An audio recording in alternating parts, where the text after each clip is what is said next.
So I spoke with Dmitry, the founder of Flo, for about 2 hours, and we've cut it back, obviously, and really put forth the best 50% of that discussion. And I'll tell you something, Dmitry is truly unique, exceptional, just an absolute monster. I mean, this guy started in Belarus in a potato farm. He was growing mushrooms when he was 15, and somehow he goes from there to running a period tracker app that is doing $200 million in top-line revenue, that's worth $1 billion, that has 35% market share, and is competing for the number one spot in the health and fitness category globally. Imagine this. When Dmitry started Flo in 2015, there were hundreds of period trackers on the App Store.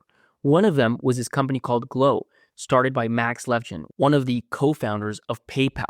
That company was already in market for 3 years. They'd already raised $30 million by A16. Today, Flo is 100 times bigger than Glow. Here's a story of how that happened. That's product market fit. Product market fit. Product market fit. I call it the product market fit question. Product market fit. Product market fit. Product market fit. Product market fit. I mean, the name of the show is Product Market Fit. Listen, if you don't want the show to move up the rankings, you don't want it to get better guests, totally get it. You know what?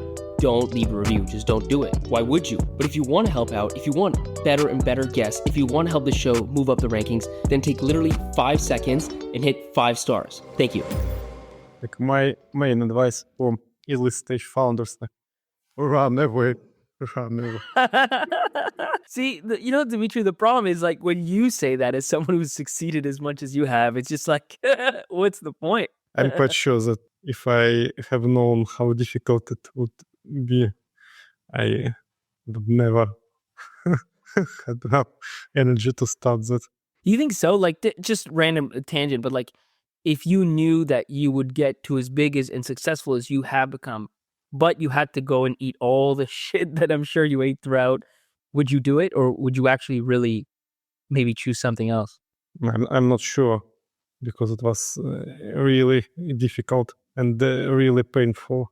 From 10 years of our existence, 8 years, just years of misery and calamities.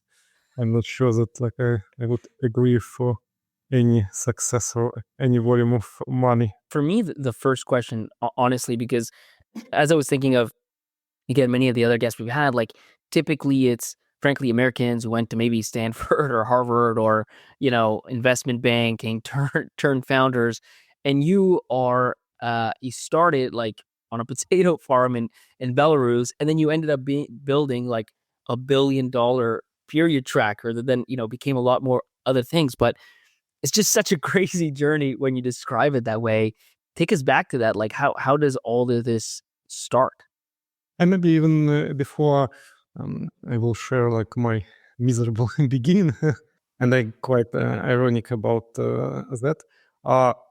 Really, I do participate Stanford Business School, but I was 5 years back, Stanford Executive Program, and it means that I have this big box of Stanford in my CV. But you also have potato farm, which most people don't have. Yeah, but what was my main learning from Stanford? I was in Stanford Executive Program, and it's a very, very selective program just for executives, CEOs. It's much more selective than MBA, much more selective. It's just 200 places once per year. This is when you were already in Flow, you were already running Flow, right? It's very selective program for mature executives and CEOs.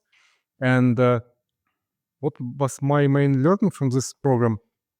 I didn't meet geniuses at this program, and I have never met any geniuses in my life. I know dozens of billionaires, I know hundreds of founders, maybe thousands already. I have never seen any geniuses, but what was very evident about these people, especially in comparison with my university, normal university, they were really disciplined and really committed. And I believe that discipline is much more significant than anything else. Discipline and stubbornness in pursuing of your goals and vision, but discipline is the first. And I would say that coming back to my story, yes, it's right that I had a very humble beginning in Belarus when Soviet Union ruined and we were growing our own potato, our own food. What I definitely got from this experience is discipline and ability not to anticipate like fast, immediate results. Because when you work in farming, like when you're like growing potato, you can't fake your job the same way as you may fake your job in corporation. Because if you fake your job, then you will be hungry because And this is when, by the way, like how young are you when you're working at the potato farm?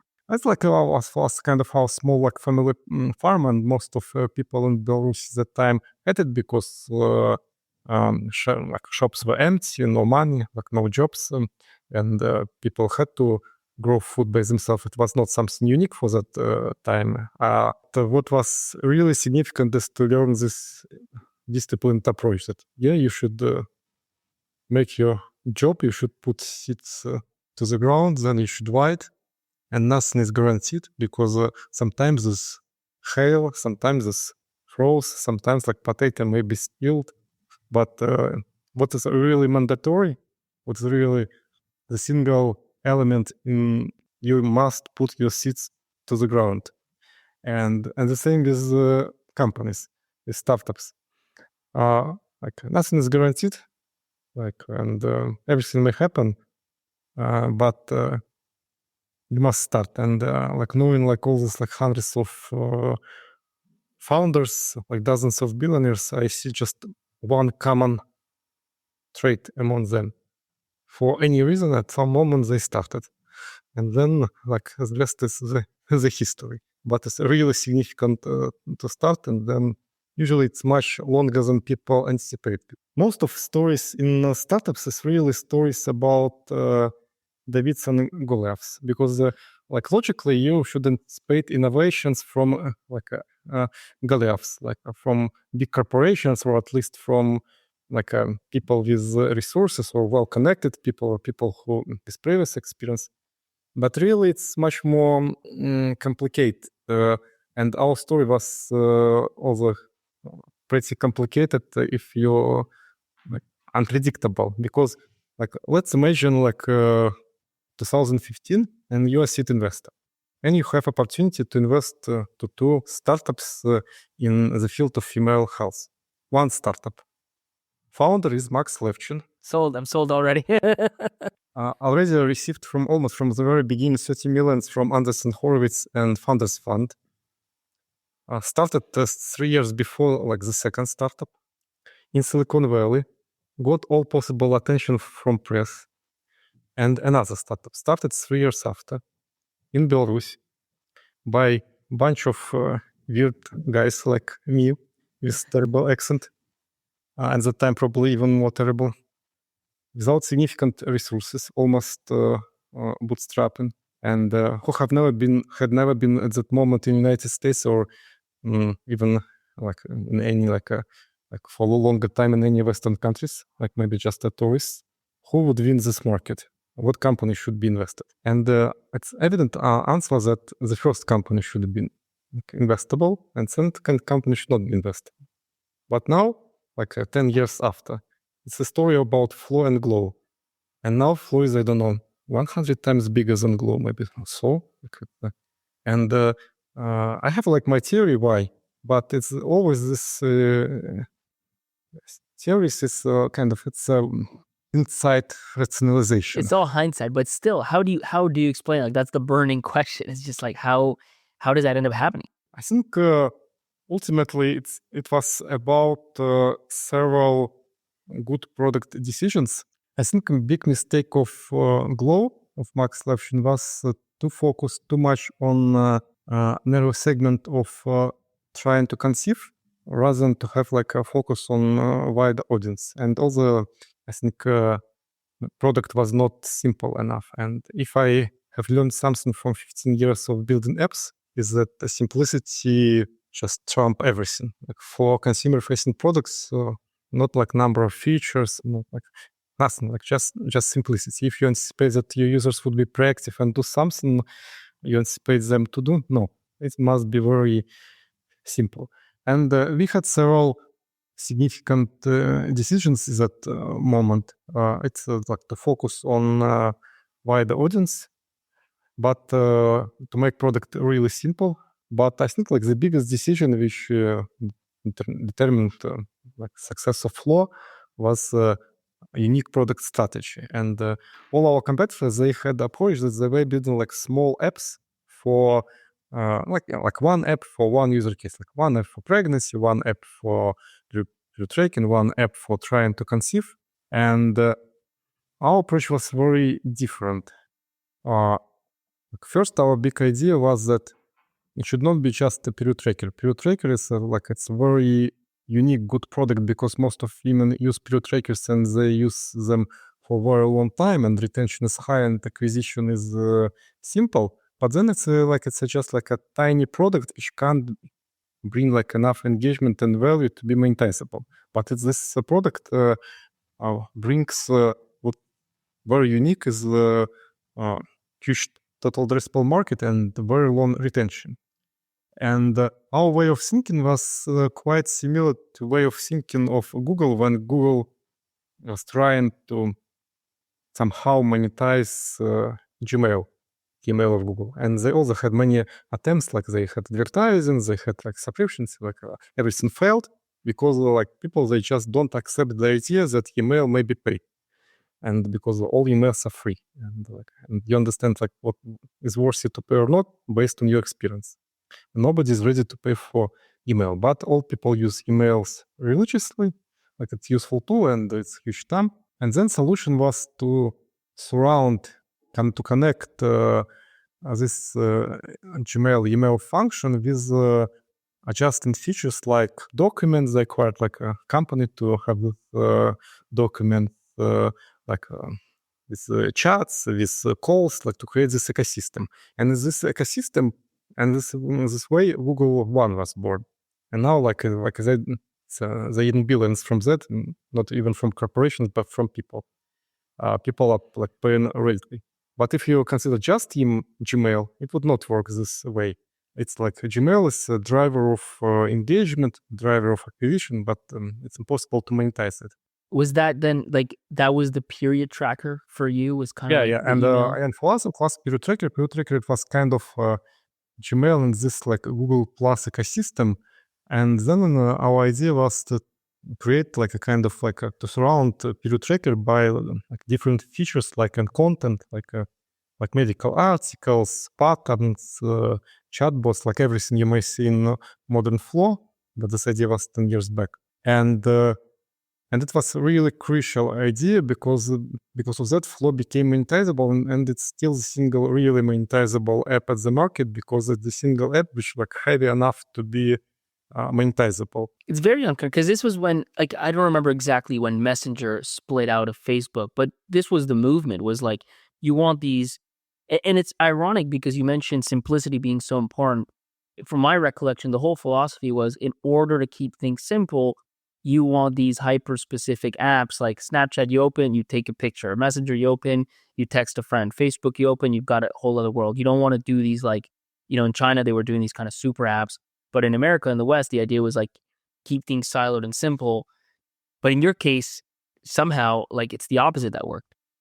And it works well, really well. For example, we have pregnancy mode. And now this pregnancy mode is used by like 20%, maybe more already of all American pregnant women. But we are not acquiring users altogether, like maybe 2%. The rest is just switchers from trying to conceive mode or like a track mode. They're just switching from other modes, but because they're doing that at scale, like we achieving what we wanted, and also it's a prolong our retention, and retention of Flo is very, very, very high. It's like why we got to 75 million monthly active users because of retention. And if we didn't have this special modes, we would have holes, and we would. What is like when you mentioned retention being long? Like, what's the kind of average, let's say, lifespan of a user? I would say that if a user didn't churn in first month, this user would stay for years. Like now we have like more than half of our MAU now, like users who have used Flow more than 1 year, and it's and I'm not calculating like people who came back, who installed it. If you look on retention directly, and many like and we also should consider that traffic is growing. Like that, like last year we got like 80 million installs, maybe more, or maybe 90 million installs, and 30% more than like in 2023. It means even with that, like still like a very significant part, half of our users, they like users from old cohorts, and they stay for years. And we just launched perimenopause mode, and because of this mode, we hope that we will add additional 10 years of usage. And one thing you mentioned I want to dive deeper on is you mentioned the concept of kind of keeping things simple. That's been one of your big learnings on product. Do you have any examples of that? I mean, maybe compared to that other startup you mentioned, or maybe not, but just like things that you did in your app, because it's such a generic, it's been overplayed, like keep it simple, keep it simple. Everybody kind of knows that at a base level, but I'm curious, like what sort of product decisions you made that you looked at and you're like, hey, that really simplified the product for our users. Really, it's happened like not because we planned that so consciously, so thoughtfully as I described. When we started Flow, we started 2 different apps, and in our initial vision, like it was like idea that we would have like a more sophisticated calendar, users who would need that, like for more engaged users, but also like a very simple version of it, like for women who need just to track cycle. It means that simple version was born like just like because of simplification of this more complicated version. And our initial bet that like, like a complicated version would be like a sophisticated version would be the main product, and it will be just a kind of traffic generator.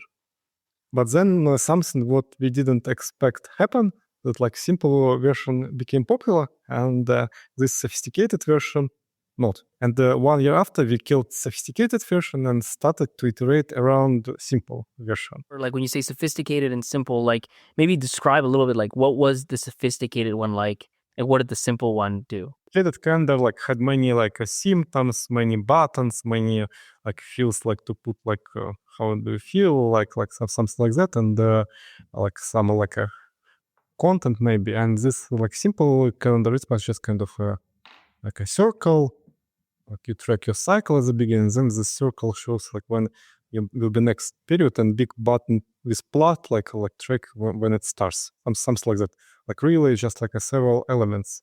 I started to feel that Flow may become like a less, not as simple as I would want, but at least like we always protect like one element, like not to be overcrowded. Is like it's a first screen, and specifically like upper part of like the first screen, because in any case 90% of engagement, 90% of time people spend, they spend on this part of product, and maybe like everything else like is objectively crowded, and we need to make some simplification probably of it, but this part is still protected, and this part is still simple. And because of that, probably maybe because of that, we didn't see any decline in retention.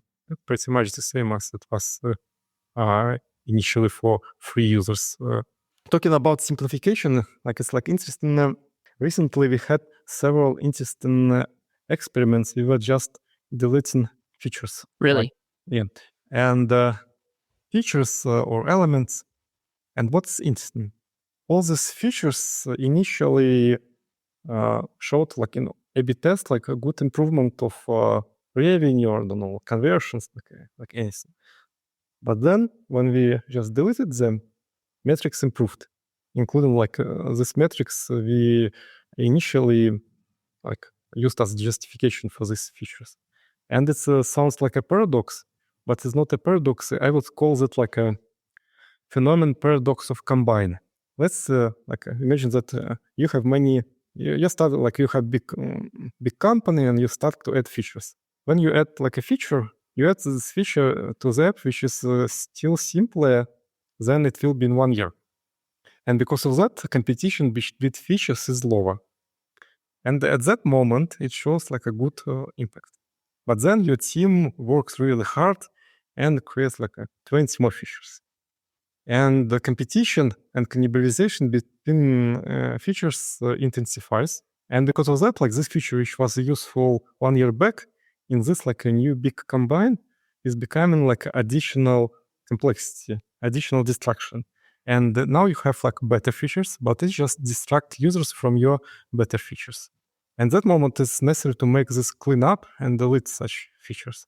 But I have seen many companies, but I would say it's very rare to see that companies are deleting old features. It's very rare. 100%. It's really painful. It's like almost like to kill my darlings. It's like to kill like my like for product person, believe me, like to kill old feature is almost as to bring your old dog to a vet. You know that like my old dog like It's time, but you don't want to do it. That's tough. my dog like to a vet for last visit. It's painful for my dog. It's painful for me, but I just can't bring my old dog to a vet. And the same for product person to kill old fish is the same pain. First of all, I totally agree. I mean, like the natural cycle is you just add, you just keep adding and adding. And it reminds me the paradox that you mentioned. There's here in Canada, the biggest tech startup is, I shouldn't even call it startup, tech company is Shopify. And Toby, the CEO, has this thing that he does every so often. I remember because I had a friend who worked at Shopify told me this happened to him one day, where he will just click a button and delete everybody's meetings. And his kind of idea is, at first you add a meeting because it is a good idea. Then maybe you make it recurring because it kind of makes sense, but you never think to just kind of clean slate it all. And so he just forcefully does it. And he kind of says, listen, if you have an important meeting, I'm sure you'll remember it and I'm sure you're going to set it again. But the ones that you don't remember used to exist, like now they're gone. They're gone for good. And it really has to be this top-down effort with features. It's kind of the same idea. You have to go in and almost say like, okay, every X time or whenever you notice that things are getting clunky, like let's go into this delete mode and see what happens. And if users aren't begging for it back, then maybe it wasn't supposed to be there in the first place. But all this is really necessary to distinguish vocal minority and and the real sadness of like your user base, because like for example, we had a feature of basal temperature, and because it was this feature, like basal temperature is maybe used to like to predict fertility, but it's very like a cumbersome process necessary to measure temperature each morning, then like track it in the app, and usually really maybe 0.1% of users used it. And like is now approach to clean up, we decided to do it. And then it was a huge outrage in reviews and in email of our support. And if we hadn't known that it's just 0.1% of users who use it, you should conclude that it's huge. But really, it was just 0.1% of users. But like when it's like when you have like dozens of millions of them, then 0.1% and they start complaining, it may be huge. But really, it's necessary to ignore that, because you should it's necessary to focus on to make like good features for like your mass audience, not like for some niche. But you have like a title of your podcast, Product Market Fit, and I would want maybe to come back like to the beginning of the story and to talk about. I was just gonna say, yeah, we've got until you're 15 at the potato farm, then we jumped to Stanford, but there's a whole middle. So it was a good experience. Like nothing is difficult after that. But talking about product market fit, and the question like when I understood that we have a product market fit and that this product may become big, and I would say almost immediately, and I have my way how I measure product market fit, and it's rather in case of consumer-facing products.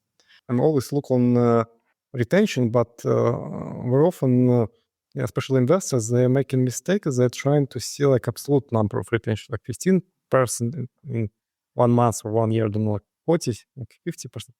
By my opinion, at the beginning, it's not adequate. It really doesn't matter. Is it 10%, 15%, 50%, like after 1 month? What's really significant is shape of curve. And I always not trying to analyze like absolute numbers because it's irrelevant at the early stage. What's relevant is the shape of curve, and specifically I'm trying to see is it fluttering, it's like plateau, or it's like just like falling down. Because if it's like just falling down to zero, it means that there is no product market fit. Like there are no people who would, even like a small cohort of people who would use it repeatedly. But if there is like a plateau, and this plateau is evident, maybe it's even like 5%, maybe even 3%, but there is a plateau, then there is a promise, because then it's possible to start analyzing who are these people, why they use a product repeatedly, and then you double down on that. And sometimes you may find that they use your product not even because of a reason you created this product, maybe even something like a side fish, or it may be a very different audience. And in case of Flo, signal was really evident. Like signal was that like something like a retention or was like, I don't know, 40-50% after like several months of after install, and it was like a very nice flattering with maybe like 1 or 2% of churn month to month. I still have never seen like a so good retention curve, so nice shape among health and fitness product. It was something much more similar to social networks, Netflix, like products of very different kind. And in most of cases, health and fitness products, they have very bad retention. It's just nature of people. It's like once I got into information that like a popular in the United States chain of gyms, like they sell approximately 100 times more memberships than they have capacity, and they sell annual memberships. And why they're doing that? Because they know that approximately 1% of people will use it. That's why it's you go to the gym right now in January and February, and it's a terrible experience. By March, April, all the ones that were going to churn basically have churned, and the gyms are like 30% capacity. But the gym sells is smart, and because of that, they sell membership like using annual commitment, but rather cheap monthly price. Most of them. I'm not talking about Equinox or so. And it's a very smart strategy because, and it's like we also see this paradox in case of many health and fitness products when retention of subscription is much higher than retention of usage. It's quite phenomenal. And it's not just because people forget to stop subscription, especially nowadays when all people are so familiar with subscription mechanics. The reason that people hope that in future they will be better. And for them, it's almost kind of like a cross-out future that I'm just desperate, like no chance, like I will never be fit if I delete this app or if I stop my membership. But tomorrow I will definitely start my diet, or I will definitely start running. And because of that, like retention of subscription in case of many health and fitness products may be good or very good, but retention of usage is usually terrible in most of cases. But Flo, it was exceptional case, and probably like us, most of period trackers. And the reasons that women they have like period naturally, and it's inevitable, and they must argue the period has tremendous impact on health and life, and then it's necessary to organize life around period. And then it's not the same as to make your choice that I would go to gym or not. Of course, like you always have reasons why not to go to gym, and you always may just delay it for tomorrow, and it's like a recurring tomorrow. Tomorrow means tomorrow. Tomorrow means tomorrow. It's tomorrow never come. But you can't do that with period, and because of that, retention is much higher. It's probably more comparable, I would think, to like a standard calendar or even email, like in terms of retention, like from a retention perspective. Yeah. So maybe I would even say so. It's I would maybe even more comparable would be to say like it's like a gym and school. Like like you have like much better attendance of school because you must. Right. You can't avoid the pool there.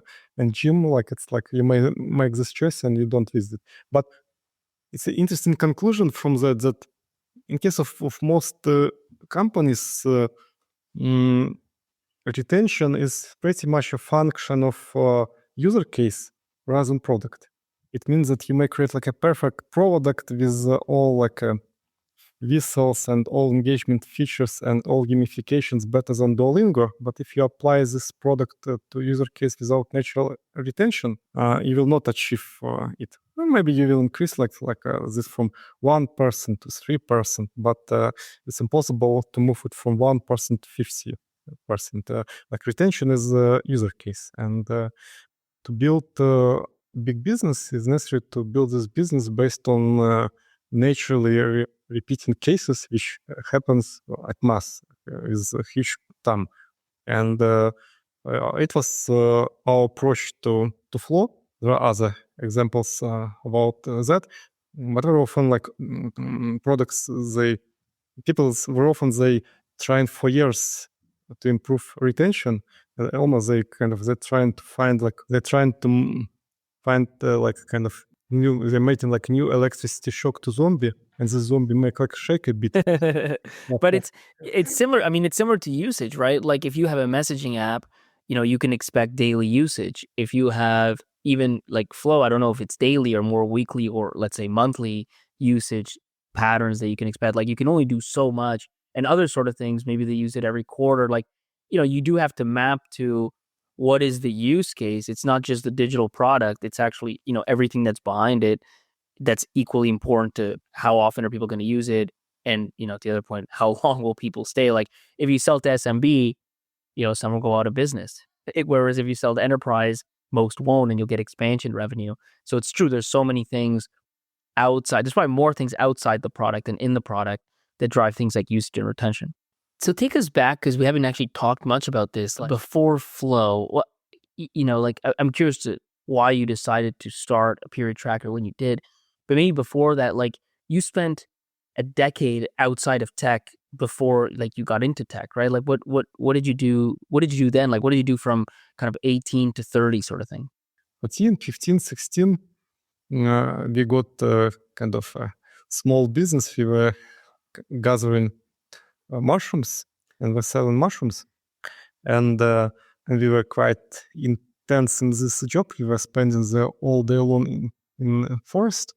Was this normal? This is in Belarus. Was this normal back then? Yeah, it was in Belarus, and that time it was pretty standard for all kids to eat money or by a gathering of mushrooms or by berries. And maybe in 2 summers, hadn't enough money to buy a computer. And the time internet emerged, and we started making like a simple jobs in internet. And this is what, like the early 90s sort of thing? Like 2000, 1999. 2000s. Okay. Yeah. And then it was like one interesting case. It's very interesting lesson for life. One day, like we were writing and publishing like articles about computers, and that time it was very popular because people as the region were learning how to work with computer professional and just like casually. And one day, like we received like a letter from publishing house, which was proposing to write a book. And so this is like, just to be clear, like, so you were kind of like blogging at that point, and they saw something you'd written and asked you? Blogging, it like articles at that time. At least in that region, like we had many printed magazines and even newspapers about computers, or even like more journalistic media which were writing about computers because it was so popular at that moment.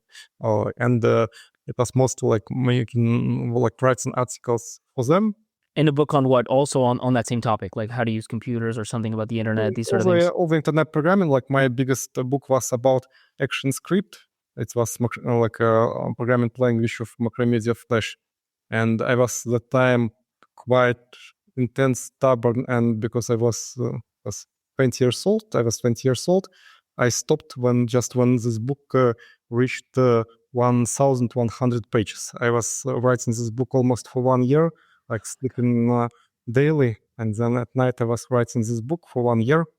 And it was quite a good book, and this book had a significant influence on my life then, and not just because of books. I will share this story later. But it was a huge learning for all my life that sometimes opportunities are much bigger if you kind of naive and stupid enough to assume that you can't do that. The publishing house was a Belarus company, or was it? It's Russian. It was a Russian company. Okay. It's like it was working for Russian-speaking audience, a bigger market. And we left our publishing house and we started two companies in parallel. One was making apps, like health and fitness apps, and one was making books because like we hedged our risks. And book publishing still exists, and we have published maybe 2,000 of educational books since Wow. then. And I consider that as a big part of my heritage. So you jumped, like, I mean, you got into the app world, like you saw the iPhone come out and you kind of started developing apps almost right away, right? Like the App Store opens in what, 09, something like that? Yeah. And it was very strategic decision because like, we concluded that it's almost like us now, like all people are jumping to AI. At that time, it was pretty evident that it's something new and big and it's time to jump. And probably it was like really right. And did you personally, like, I know you wrote the books about it, but were you a developer or was it your brother who was actually building, like, coding? At that time, we had developers, but initially, like early days, we were able to make like a projects mostly for internet. But at the time, it was also simpler because at the time, all this internet stack was rather simple. But that time we had developers, but it was almost kind of like, it was very small, almost bootstrapping. But at the time now I'm analyzing that probably it was like a mistake to sell this company too early because this company was acquired mostly because we had mobile engineers and many corporations, they needed like to transition products to mobile platforms at that time, and it was a huge scarcity of mobile engineers, and it was pretty much acquired at that stage, at least this part of business. But now I think that it was quite a mistake because all our competitors at that stage they had approximately the same popularity for their apps. They exited several years later, like by getting like hundreds of millions. Like MyFitnessPal, for example, for 150 million. Like Runtastic got maybe 200 million, and this deal was much more modest. What were some of your more popular apps that were within that company? So it was like a gym apps, like running apps. It's pretty much was the same setup of apps as you see now in App Store, like kind of traverse of this Crazy world. At that time, like my brother was like much more engaged to this business. He was running this business, and I was much more engaged to book publishing. But after this exit, I had like a shares. I was involved, but not like operationally to this business. And I'm personally like we divided kind of businesses when we exited our publishing house. But I'm personally switched to mobile apps in 2012, and we started making apps based on content. 10 different, like you're saying, you started 10 different apps or 10 different companies. 10 different companies, and we got 5 exits. Wow. Like from this investments and from this ventures and our own projects, we had exit to Facebook, exit to Google, exit to Farfetch, and now in our portfolio is not just Flo. For example, we have a simple app with more than 100 million in revenue. We have tens of thousands of people who have followed the show. Are you one of those people? You want to be a part of the group. You want to be a part of those tens of thousands of followers. So hit the follow button. Most people don't start one successful app. You know, they try, and then none of them really break out. You had many. What do you attribute that success to? But also, if we failed many times, like it's like because I think very significant was to close like unsuccessful attempts fast enough to save time, like to kill zombies. I think the biggest mistake people are doing there. It's the most difficult question in business is when to persevere, when to pivot, and when to close. It's the most difficult question in business, because like you might find like many stories when people like visit a crazy pivot, like in case of Slack, and it became multi-billion dollar company. And like you might find like a stories when people persisted for years and then it became multi-billion dollar companies. But in many cases, in most of cases, in 99% of cases, if you can't find product market fit, let's say in 2 years, then it's quite low chance that you would find it. What about marketing? Did you spend a lot on that, or was it really product focused? We never tried to create market. It means that we didn't try to find like some like very small niche and grow from this niche, or like to say something like this product doesn't exist, because usually it means that like nobody needs it. Like our approach was always to take a big segment of market, like really big, and then to create like a product which would be better because of or better product strategy, or very often better tech. Like for example, like most of our exits happened because of implementation, very smart implementation or development of machine learning. In order to have this realization, or at least test it out, do you just go out and build, or do you, and especially with this, because one of the questions that I'm sure you get all the time is, you think about a period tracker, you assume it's going to be a woman, frankly, that started it, because like everybody talks about solve your own problems, these sort of things. I understand now, given that you were just building apps for, spaces that had traction, why you would enter here. But as you think through it and you write that 700 kind of page document, are you having a lot of conversations with women directly to try to understand, kind of how they use these apps or how they have experienced this problem? And does that help you understand the super app, or kind of like not really? Yeah, of course, and we're still doing that. Like we have, I don't know, maybe 15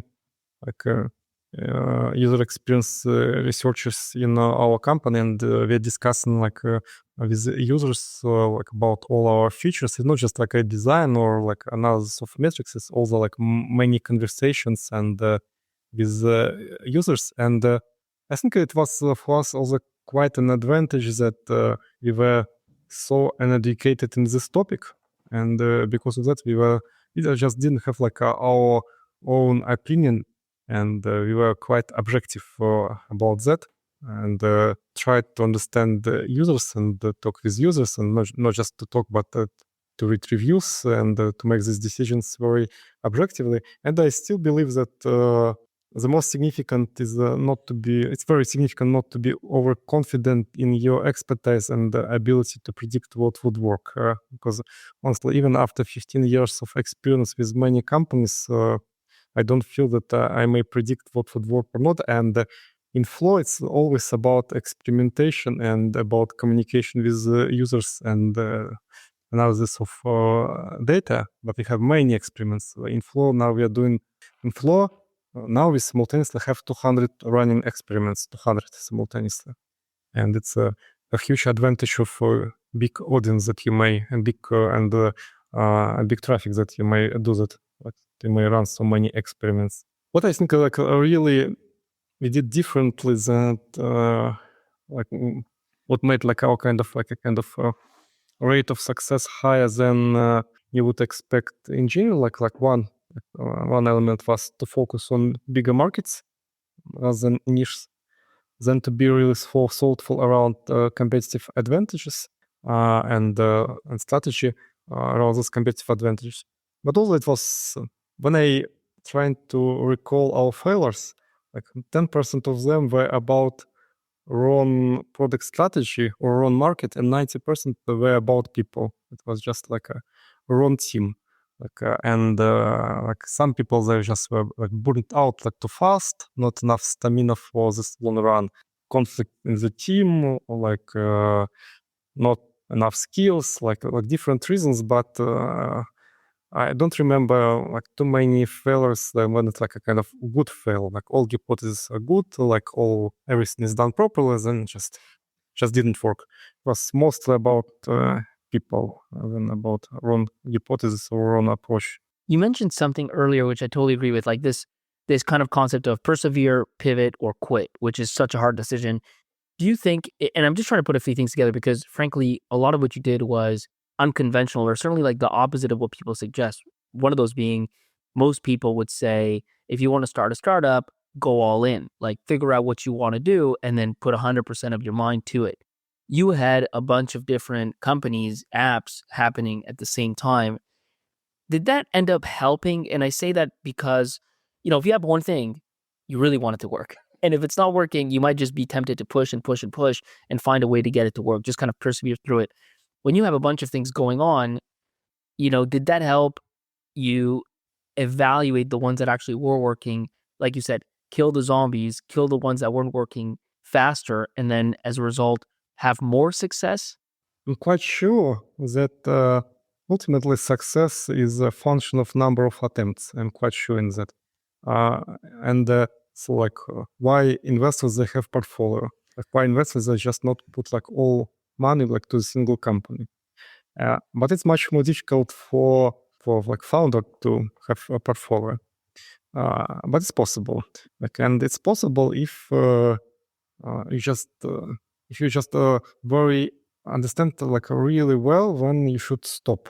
And because in most of cases fail is if your failure happens fast, it's good because you're free and you may make another attempt. Like the biggest problem when you're getting in state of zombie. What's a zombie? It's like products bring some traction, bring some money, slowly growing, 5 years, 7 years after, still 1 million per year or 5 million per year, and maybe work, maybe not, but and people they always they lie to themselves that there is our plan and we will change something and just one new feature and we will get traction. Almost never. It's almost never. It's just almost never works. And at that moment, it's better just.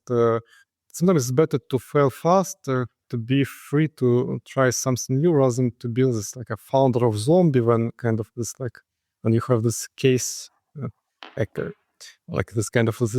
is this situation. I'm to invest to this company to close it, and it's bringing some money maybe, and I also have this investors, but then you're just a slave of this situation for 5 years, for 10 years, and then we're just too old and too tired to start something new. And maybe sometimes a fast failure is better than this zombie state, because you're just open for new opportunity and you're much more experienced. And then I haven't seen not so many people who became successful from the first attempt, but I have never seen any founder who would not become successful from 5 attempts.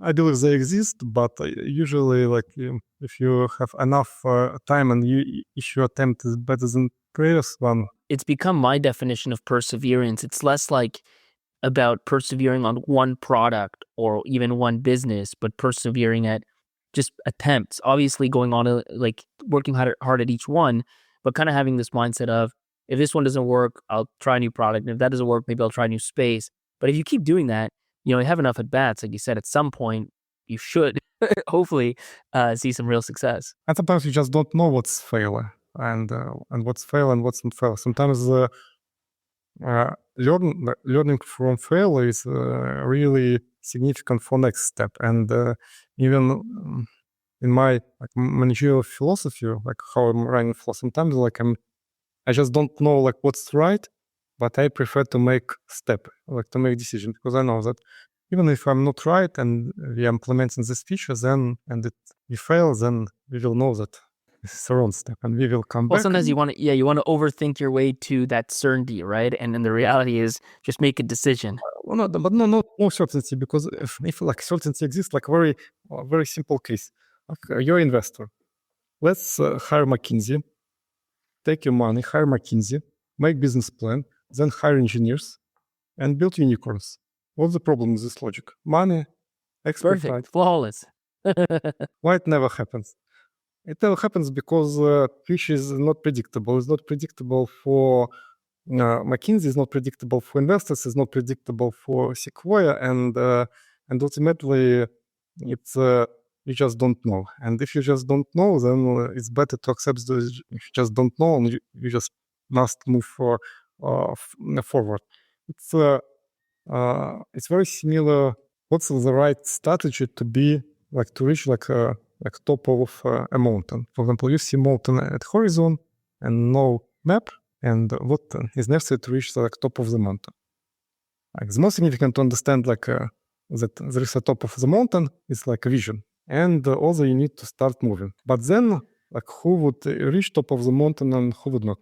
Like, people who would try like to create like exact plan how they would move to the mountain, like they would stuck very fast because they would see like a river and they didn't know that they would some predators and they would see some bad weather situations, etc. But and they did. And it's like McKinsey case. McKinsey would not like make for you like a perfect road to the mountain. What's the right approach? It's just to move forward and be flexible. Like you see a river and you're making bridge. You see stone, you're walking around. And if you're stubborn and flexible, then and you understand direction, you see this strategy, one day you will be at the top of this mountain. But if you're like overthinking, if you're making like plans too much, if you think that by analyzing of everything you may build a perfect plan, no. We had many companies and all the time our vision initially and what happens then all the time different. Even like planning doesn't work even for 1 year in such companies, never. Maybe for 6 months. For 1 year, almost everything corrected on the way in the middle of the year. For 3 years, never. 5 years, never. It will be something very different. You know, one thing I just in the back of my mind, I just want to get straight. Like you mentioned that competing startup that had raised like $30 million when you just starting Flo. Was that actually one of the reasons to start Flo? Like, was that a sign of demand, or was that something you realized after you started building this app? No, it was much simpler. When we started Flo, there were like dozens, maybe hundreds of popular period trackers, and in top 10 of health and fitness category, 5 sets were period trackers. And it was the main motivation. But also motivation was our observation that these products were very simplistic. We called them pink calendars. And our idea was that if we built like a deeper product which would create more value, it would be like very competitive at this market which was populated by pink calendars. And it was like a right approach. But if you ask me, did we see that time that Flo would become so huge? No. In my first deck for our first round, which happened in 2016, our dream was, and of course we were overestimating, because we always overestimating when you're talking with investors. Like our dream was something like in 5 years we will have like 3-4 million monthly active users, like several million in revenue, and valuation maybe 20 million. Really, it was dozens times bigger by any measurement. And why? We were not stupid and we were quite experienced at that moment, but we didn't expect two elements of story, really. One element of story is that time it was impossible to have subscription business model for apps in App Store in 2015. This opportunity was opened by Apple much later, in 2017-18. And really, it became a kind of like a mainstream maybe in 2019. And based on existed at that moment ways of monetization, like shipping apps or advertising or e-commerce, it just would be impossible to build like a business with hundreds of millions in revenue. Just business models would not support such scale. And at that time, such apps didn't exist. At that time, we didn't see apps with hundreds of millions in revenue. Like maybe a Tinder, but also something like that, but not like a normal apps in health and fitness category. When subscription business model was allowed for apps, it changed everything, and it became very powerful source of our growth. And second, probably we didn't expect that we would get so significant market share, and probably it's like because What kind of share do you have in that space today? If you look on market narrowly, like market of period trackers, maybe 35% or so, but market is huge. But that time, market had hundreds of period trackers, and it was very fragmented, and it was difficult to expect that we would get so significant market share. But we got it because product is so much better, and our growth was always mostly organic. Maybe now we started to spend significant money for paid user acquisition, but that time no, it was organic growth, like just word of mouth growth and maybe some optimization in App Store, just quality of product. But still, again, like your success is function of your competition in most of cases. And I'm joking about the best joke about competition is that when like a lion is harassing you and your friends, you should not be faster than lion. You should be faster than your friends. That's right. And the same with the competition. Like sometimes if your friends like not like fast enough, then like it may be not as good. You're safe. But so walk. You know what? That's maybe my actual burning question. You have these pink calendars. You'd mentioned before you had the sophisticated version that didn't really get much traction, and this simple version that got traction. How did that simple version compare to these other simple pink calendars that were top 5 at that time? I think it was pretty much the same, maybe even simpler, but some of them were like as simple as this product. But what I think was also significant that we were very focused on quality of predictions, and it was not just like that it was simple, but it was also much more It was accurate. as I a see. product. Because you're And predicting the next period. Like that's one of the big values, right? yeah, because if you ask, like we still ask now users like what's the most significant for you in product, and still simplicity is the most significant, but second point is accuracy of predictions. And that time we were the first period tracker which used like machine learning, like just emerged, like it was 2015, 16, it was just beginning of like a modern machine learning, and we were among innovators in this field. But Did the competitors even have predictions, but were inaccurate, or they didn't even predict at all?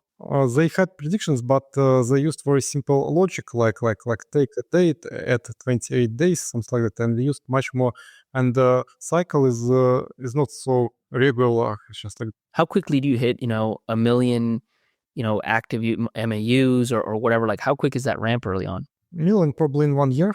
Last year, Flo added to active audience more users than all our competitors, all our standalone competitors have, but just one single app at our market has as big a audience as Flo added last year, just in 1 year. Because last year we added 17 or 18 million monthly active users. Incredible. And when did you decide, because at this point you're doing many different things, like when do you decide to go all in on Flow and why? It was in 2018, and at that moment It was quite a bit in, then you'd raise a couple rounds already. Yeah, but I didn't have title of CEO, and we didn't have CEO, and I'm not sure that early stage startups they really need CEOs in a business sense. It should be like CEO, like slash CTO, CEO slash CPO, and this decision was done because I understood that this company may become really great, and it's like almost kind of this. You usually have like one shot in your life of this size, because like coming back to like statistic of unicorns, if you're successful enough in starting of unicorn or like company which may become unicorn, then you should very safely assume that it's your single and last chance, and then double down. Because I know like it's really rare when you as a founder may have like this luck twice, because this luck is it's just 10% about your skills and your strategies. 90% is just like 99% is just luck.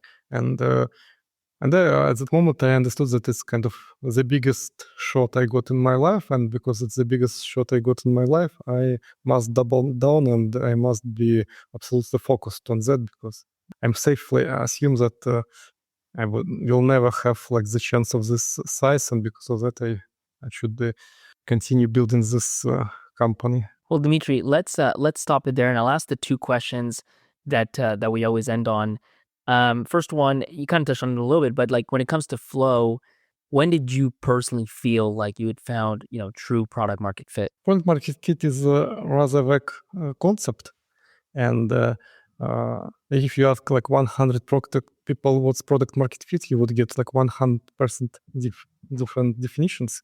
For me, like a product market fit means that it's a combination of two elements, like two variables. Users use product and users are happy to use product. I would say that because sometimes for example, I may use in our company, for example, for like we had like a system for like to use like to organize travel because we have the offices that was like sub Concur. It's the worst system in the world. Like it's just impossible. But because like in corporate environment, you just must use it because like bosses decide for it like 30 years here. Yeah, we're just like you hate it, but you use it. It's like the product market fit. I don't know because like it's like Yeah, it's cheating. and yeah, it's a combination of usage and happiness may be measured by polls, not by different methodologies like NPS, like millimetric, but you may understand that like from usage and happiness of users that you really have this product market fit. But the most significant is word of mouth. The best is when people start really advising your product and you get like a ton of growth because of that. It's the best sign of real product market fit, by my opinion. That like What kind of word of mouth does Flo get? Like, do you have a measure for that? oh yeah, we measure that directly by putting questions on onboarding. We understand exactly now.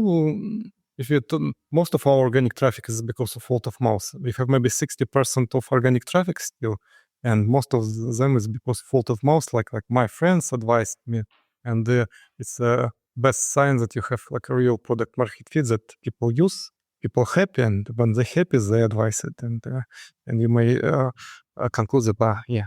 Does that, and I'm curious, did that percent grow over time, or has it been like consistently 60% of organic traffic? Initially it was 100%. Like now, Okay. like it's like we got significant paid user acquisition just maybe 2 or 3 years back, and initially it was 100%, or close to that for many years, and it was just organic growth. Yep. And what's the second question? And the second question is taking everything you've learned, especially running like trying so many different, startups that many of them became successful, and of course the story of Flo. Like, what would be some of the top advice you would give an early stage founder today? It's a difficult I one. know you've mentioned in other podcasts that the general advice is kind of bullshit. So that, I mean, that's fair too. I will answer this question differently. I'm like, what's the biggest mistake I have seen from early stage founders? The biggest mistake to be delusional. Delusional means to be to love your idea and your thoughts and your strategy so much that they just ignore all objective information, all objective signals, and then and probably then it's a moment when fundraising it's useful, because fundraising it's extremely painful experience at early stage. It's always painful, but early stage is How was it? We didn't touch on that. How was it for Flo, especially in those first few rounds, like the seed stage? my experience. It was very unpleasant and extremely unpleasant in most of cases, and of course it's always unpleasant to get hundreds of no's. And I believe that I raised like much money, like we raised more than as for Flow more than 300 million. But I believe like that I received like maybe 300 no's from at least 200 different firms, including like the best ones. I assume those were mainly in the early days. And why like 200 firms and 300 no's? Because some of these we got no's in different stages. Then we got no's like at A round, at B round, at C round. Wow. Yeah, it's difficult and painful, especially like this moment when you make like a roadshow and then you are sitting on your computer, and each day and each morning you're getting like more and more no's, and then you put this like mark in your spreadsheet with like films you met, and your chances getting lower, and you become desperate that like nobody would stay in this list. It's quite painful. But in our case, it was even more difficult, partially because of my background, like Eastern European background, accent, and everything. But partially because of our segment, and it's investors they don't understand this segment, and because of absence of successful stories, like they just don't have something like to use as a benchmark for to believe in this story. But all this kind of it's a vicious cycle, pretty much. But usually it's happening almost in the same way. Like a company like Flo comes to a big firm, not big, but any firm, and initially after some kind of some analysts might take a look, something interesting, then they would send this a prospect to a partner. Partner, of course, this man, he would look, say, I understand nothing. I will send that to our female. But the problem is that in reality, there are not so many influential female partners in venture capital firms. There are several influential women, but not so many, especially among big firms. And also men in these firms, they are they're not especially open-minded, maybe because of absence of success. For them, it's almost kind of for previous generation, it was shameful to go and buy for wife a tampon, and the same for a new generation of venture capitalists, he really considers deeply such projects. And then this a poor woman is trying to bring this project to investment committee, just a man in this investment committee. Of course, it's not approved, and the story ends. And it's not a problem just of Flo, it's a problem of the whole industry of female health. And I think Flo played extremely significant role for the market because we showed example of success, and we showed example that it's possible to raise significant capital. And our last round from General Atlantic, $230 million, it was the biggest investment to digital health in 2024. It's now all other companies, smaller companies, startups, they may say look, we will be as successful as Flo, and probably investors will say, probably it's possible. Now we see benchmarks. And when we started, we didn't have opportunity to show something like Flo would be like this one, like this company. And it made this fundraising even more difficult. But we managed to raise capital, and also initially we just used our own money, and at some moment it was even difficult because in 2015 we had a crisis in other businesses, and we stretched all our reserves extremely to save Flo at that moment. It was a moment when Flo would have died easily just because we just didn't have enough money to support it. But then What year was this? 2015. But then what was very supporting that in 2016, MSQRD, a company my brother invested as angel investor, was sold to Facebook, and it was quite a good deal, and we got money, and it supported Flo immensely at that moment. Without exit of MSQRD, I'm not even sure that Flo would survive 2016 even with traction. Because it was so difficult to get external money to this project. But the story of MSQRD, it was acquired because of virtual masks, because of competition with Snapchat. It was a very interesting story itself.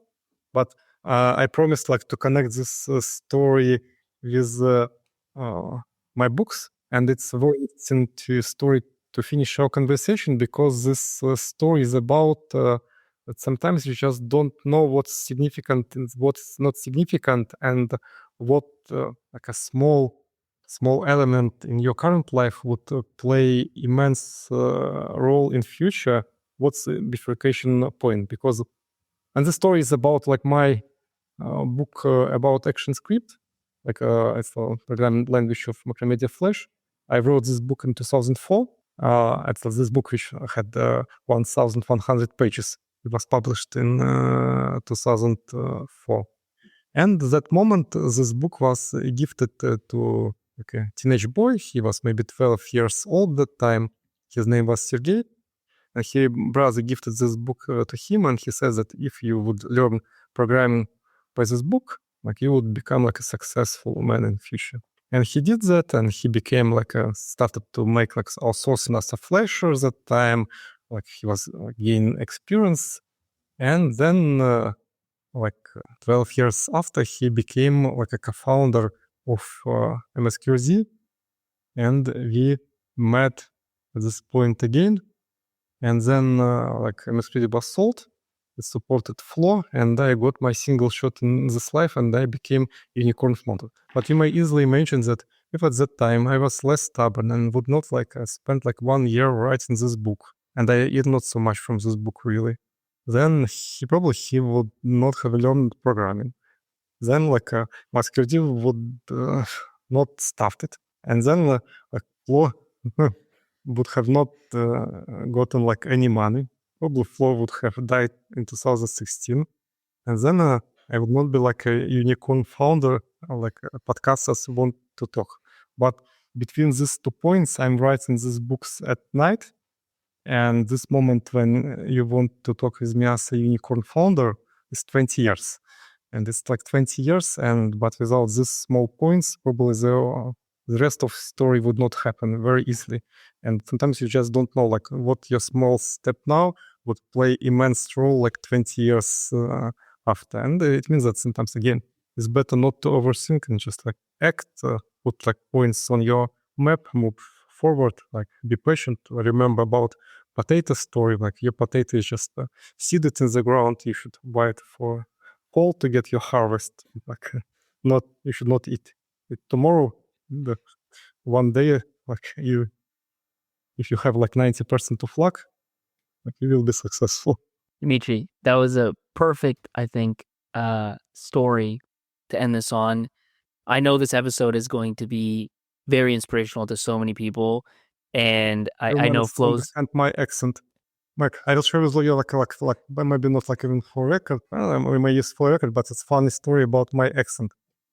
Recently I had a podcast with 20VC podcast. You watched it, and after that I got a letter from one company which is making learning courses, and this company asked me my allowance to use my interview as a course, and the idea was that they wanted to show to students that even having such terrible accent, you may become a successful person.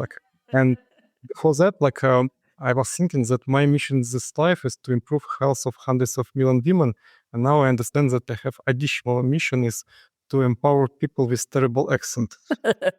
Talk about impact. Well, on the woman piece, I can tell you definitely you're impacting our lives, my wife's life, and I know, many, many millions, like you said, hundreds of millions of women. I think Flo's already made a dent, like you said, in terms of venture investing for many, many health startups, especially those tied to female health. And I know that when you become the next, stock ticker like a Duolingo, you're only going to have much, much more impact. So I'm patiently waiting for that day. But thanks so much for sharing your story. It's been absolutely incredible. Thank you very much for the opportunity. You remember the first person who told you about Bitcoin, the first person who told you about Uber? You want to be that person because being first is cool. So be a cool person and tell your founder friends. Send it to them on WhatsApp, put it in a WhatsApp group, put it on a Slack channel, let people know about the show, let people know about this episode. Don't let somebody else beat you to the punch and share it with your founder friends first. Remember what Ricky Bobby said. If you ain't first, you're last.